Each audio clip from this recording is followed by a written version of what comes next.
Think about your own grandparents. Back in the day, people were a lot more self-reliant. They knew how to take care of themselves and their loved ones, just like my grandfather did.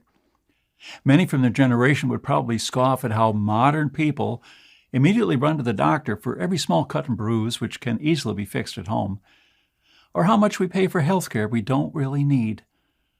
Today, I want to show you some common sense ways to manage most health conditions from the comfort of your own home. I'm talking about simple things like relieving pain, stopping a wound from bleeding, applying a stitch, managing blood pressure and blood sugar, calming down a racing heart, keeping your memory in great shape, and clearing an infection, boosting your immunity, controlling stress levels, and many, many more. When I was a boy, my mother wouldn't take me to see a doctor for every small scratch I got playing in the park. If I fell and hurt my knees, she wouldn't sue the park like some modern folks do. People back in the day were a lot more responsible. They lived in the real world. Today, we've become increasingly disconnected from it, and we stand to pay the ultimate price for this folly when the system fails. But this forgotten wisdom is not only reserved for dark times.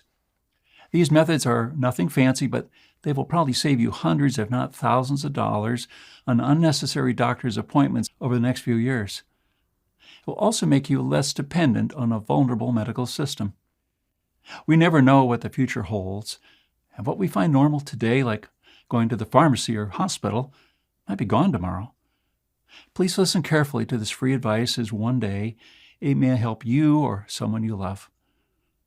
I've recently got in touch with a frontline doctor working in a country that's been dealing with hardship and shortages for years and has yet to recover. The truth is, if you want to see what happens during hard times, all you have to do is look at Venezuela. No electricity, no running water, no law, no antibiotics, no painkillers, no anesthetics, no insulin, no nothing. But if you want to find out how you can still manage in a desperate situation like this, you must also look to Venezuela and learn from the handful of people who cope despite widespread medical shortages of every kind. Dr. Maybell is one of them. She's a general surgeon at Caracas University Hospital. People over there had to discover new ways to take care of their own health care once pharmacies ran dry and hospitals overflowed with patients. In this short presentation, I'll show you 3 things I've learned from her that will help you take care of yourself and your family during dark times and may help you slash some medical costs starting today. Each one is important, but the third one is absolutely astonishing. I would have never thought about it and guessed how effective it is. Hi, my name is Claude Davis. I'm an old-fashioned guy who some people like to call a prepper, but I'm not one of those folks you see on TV preparing for a zombie apocalypse. I do prepare for an uncertain future, but I like to do it as our grandparents did, when nearly every household canned food for winter, saved rainwater in wooden barrels, and grew natural remedies in their own backyard.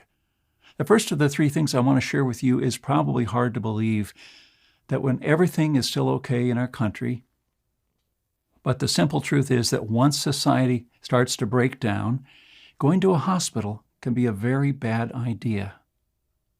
In the aftermath of Hurricane Katrina, a lot of people were left without a home, food, electricity, or running water.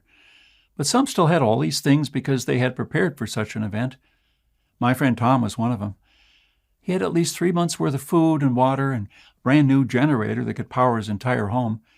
Because Tom thought he had everything he needed at home, and because his house was on high ground, he decided to stay and weather out the storm. During the hurricane, a small wooden splinter flew inside through a broken window and pierced his hand. It was just a tiny wound. It wasn't really deep, and he thought he could manage it at home. He bandaged the wound with what he still had in his first aid kit and went to sleep that night. A few days later, he woke up in a cold sweat. His finger was pulsating, and he could tell an infection was taking hold. What you want to do in this kind of situation, other than disinfecting the wound, is to immediately take some antibiotics. Unfortunately, Tom didn't have any stockpiled because, as you know, they require a prescription. In a minute, I'll show you a way around that, but which people in Venezuela discovered after they ran out of antibiotics. Over the next couple of days, Tom's situation went from bad to worse.